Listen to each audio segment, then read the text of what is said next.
Hey y'all, it's Dr. Shamanda. Welcome back to my channel. And y'all, let me take these guys off because, yeah. Welcome back to my channel where we talk about all things mental health, personal finance, and overall strategies to live your best life. All right, guys, welcome back. If you're new to my channel, I am a millennial single mom of 2 teenagers and former high school dropout turned doctor, PhD. And again, on this journey or on this channel, we're talking about financial freedom, time freedom, and building generational wealth. And just a little bit of background about me. I am a licensed therapist. I practice and specialize in mental health and addictions. I'm also an executive producer. I executive produced my first feature film, a cinema therapy movie, which essentially is a film that spreads mental health messages. And also an author of Wounded Healer as well. They're both titled Wounded Healer. And also obviously a YouTube content creator. So I am super passionate about what I do. And if you saw the title of this video, you know I'm going to break down with you guys what work optional by 40 really means to me and for me. And why this is important for me to share with you guys is because I know many of you are on a very similar journey, and maybe you don't know it yet, but you might be after I define all this for you. But essentially though, guys, a lot of us, especially if you're a millennial, we started out, we started our careers pretty early, right? We maybe went to college or, started a business or whatever, but we started young. And obviously, like, you start off with 18, 19, 20, that's still young, right? And now that we're probably getting closer to our 40s, we've had about 15, 20 years in the game, as they say, we put our time in. And so a lot of us though are coming into terms with, is this really what I want to do for the next 30 years of my life, right? Before I retire? Or do I want to pivot and do something different? Or do I want to decrease the amount of time that I'm spending in this role or this career path, whatever. So this moment in this video is just an opportunity for you to reflect on what you want your life to look like in the next 20 years. Now, I say 20 years because by the time I turn 39, God willing, I would have been in the field of mental health, behavioral health, addictions, helping profession basically for 20 years. And I know I don't look like it. But just to give y'all a reference of time, in about, I'm looking at my board over here, in about 2.5 weeks, I will be 37, God willing. And that's crazy because I have a 17 and 18 year old. So obviously I was a teen mom and all that, and high school dropout, all that good stuff, right? Good stuff. And here I am, approaching almost 20 years in my profession, right, in my career path. But I've always known that there was another side to me. There was a creative side. There's a side that, wants to produce films and write, because that's what I did as a little girl. I was writing, I was creating, singing, doing music, like all these different things. But becoming like a therapist was something I know that was part of my assignment. But I have felt a shift, and I know about you if you can relate to this. But I felt a shift in my life over the last few years. But I knew that I had to get my finances together. Now, this is where the financial therapy piece comes in, guys, because I talk to you guys a lot about mindset. And sometimes we can be afraid. Like, God could be calling us to do something different, but we're afraid. There's a level of fear, especially when it comes to money. And people don't want to talk about that part. Or maybe we're just not aware that we can be anxious about money, not just in a sense of, oh, I don't have enough to pay bills, or like a scarcity thing. Or excuse me, like a survival thing. It could be more so like scarcity. It's like, actually, I probably could do this, but there's this underlying anxiety and fear. So that's what we have to get past, right, and work through. But anyway, and we can do this in a series. So you guys let me know how deep you want me to go into this. But work optional by 40. I don't even know. Definitely God had to give me this concept and really put this on my heart because it felt like it came out of nowhere. I know I've had so many opportunities over the last few years, whether that was like obviously finishing my doctorate, transitioning into leadership, and then realizing like, nah, that's not necessarily what I want to do. But I do enjoy leading, and I'm a great like organizer and like with systems and processes and program development, all those things.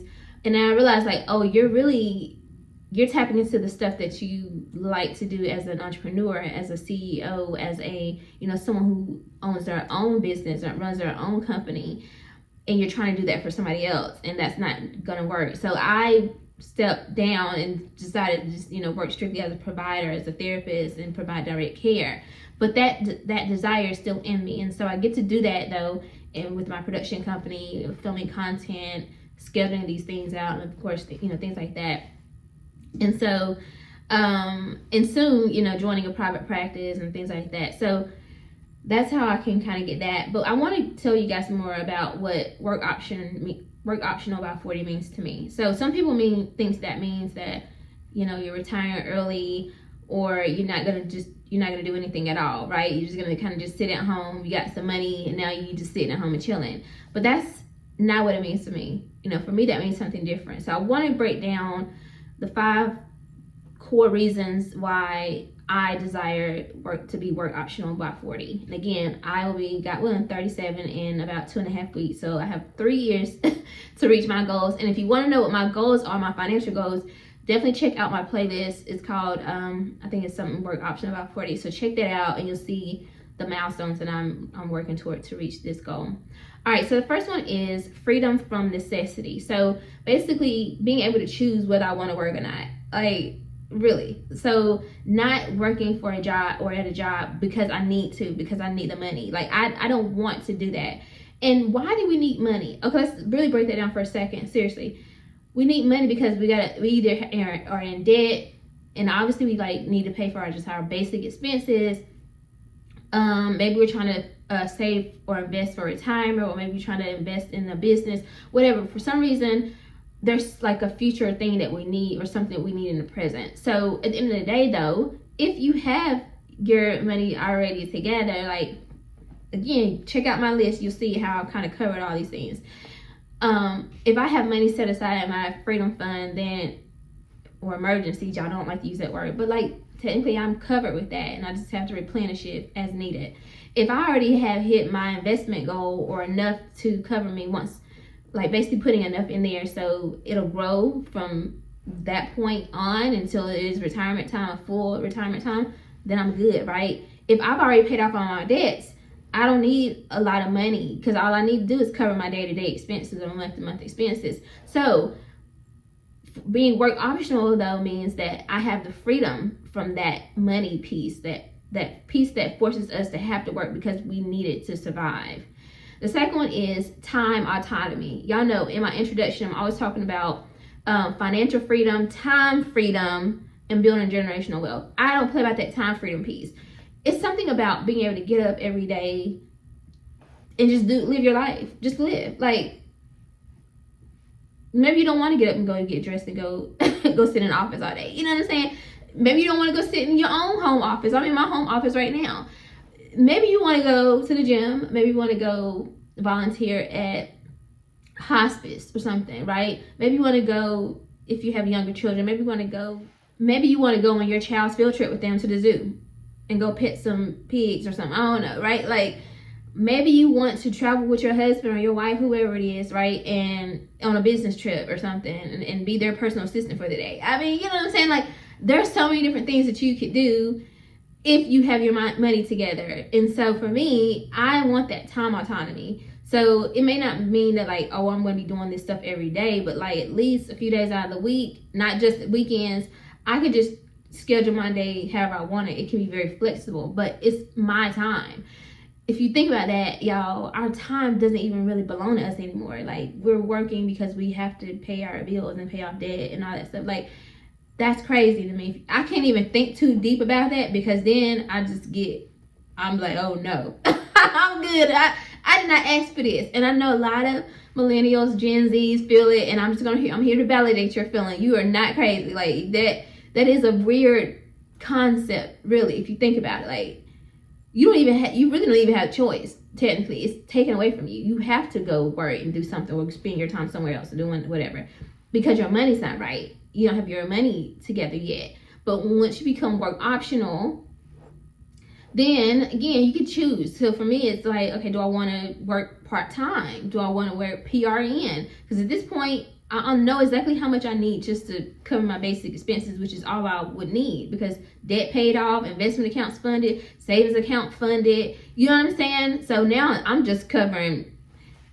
my basic stuff, right? And so then honestly, you can put some passive streams together, and you really don't. So, but that's a whole, we ain't going down that lane yet, or that path yet. But I'm just saying, time autonomy is super important for me. So that's a goal.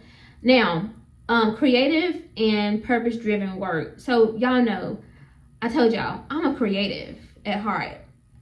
Not to say this is any less or more important, it's not. But I know there's another side of me that I did not get to really tap into my younger self, right? And I'm still young, but y'all know what I mean.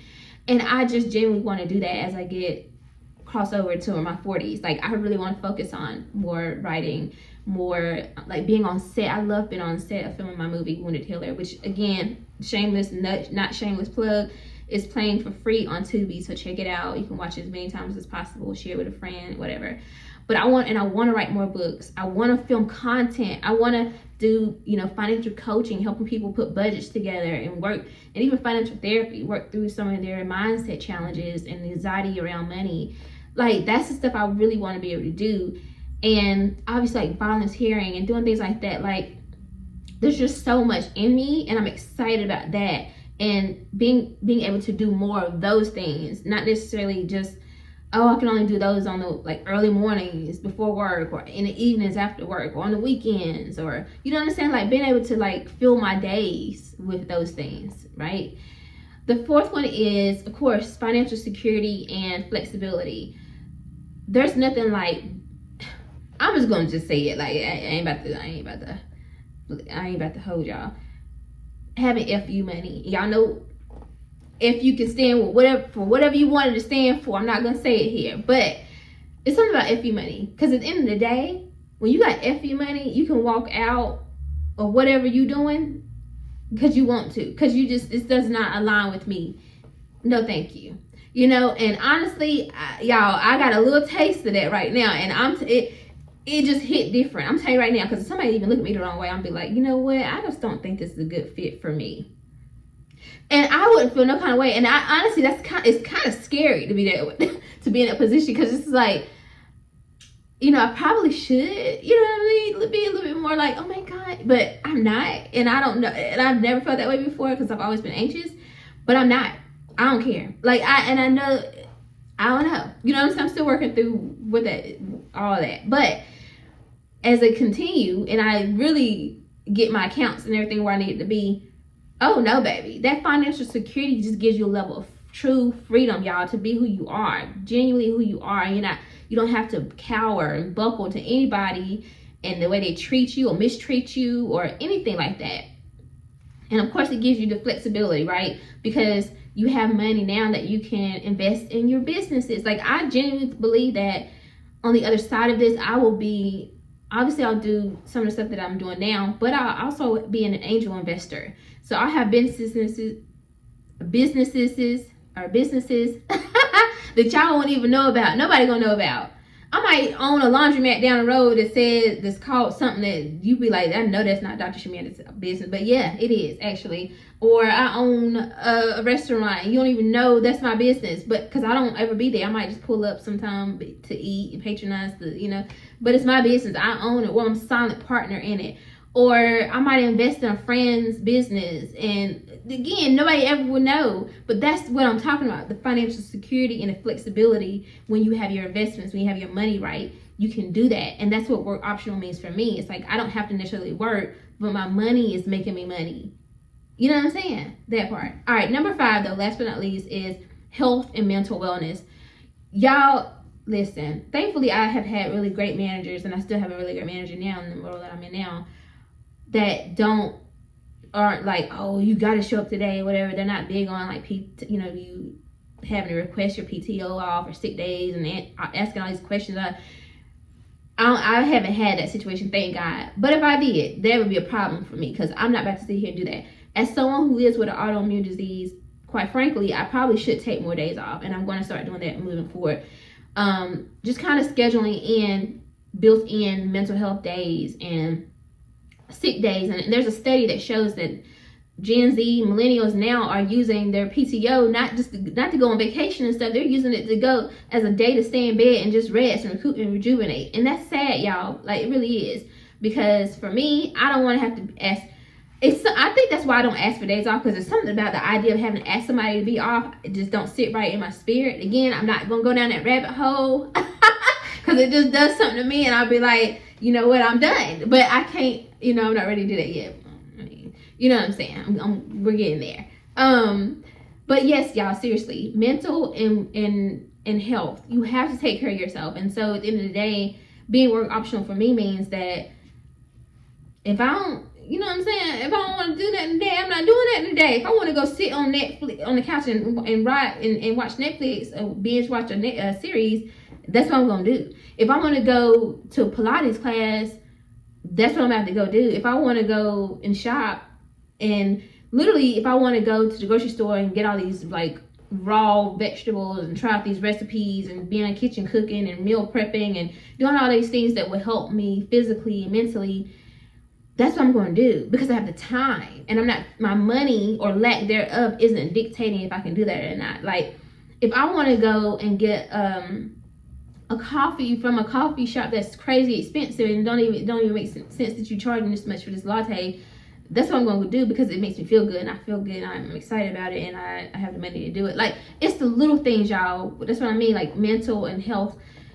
If I want to go on a hike with my man that I don't have yet, you know what I'm saying, my future husband, if we want to go on a hike, we're going to go do this. You know what I'm saying? So, y'all, those are my 5 things, though. I want to know if you can relate to any of those, if any of those align with kind of like why you want to be work optional. Now, don't let the number 40 get in the way, because maybe you're older. You might be 50 now already. Maybe you want to be work optional by 55, or maybe you want to be work optional by 60 instead of waiting until the full 65 or whatever to retire. Whatever this looks like for you, but what do you need to put in place, and why? Ask yourself, why do I want this? Because that's what every goal needs to start with, is a strong why, because that why is going to push you on the days that you feel like giving up. It's going to push you on the days when you just be like, you know what, whatever, I'll just deal with it. No, you have to have a strong why. And so for me, y'all know these are my 5 whys. Okay. All right, y'all. So that's all I have for you guys in this video. I hope you like this video. If you do, like, comment, subscribe, share, and I'll see you in the next one. If you want me to do a part 2 to this video, leave me a comment below and I will do that. All right. I'll see you guys soon. Bye.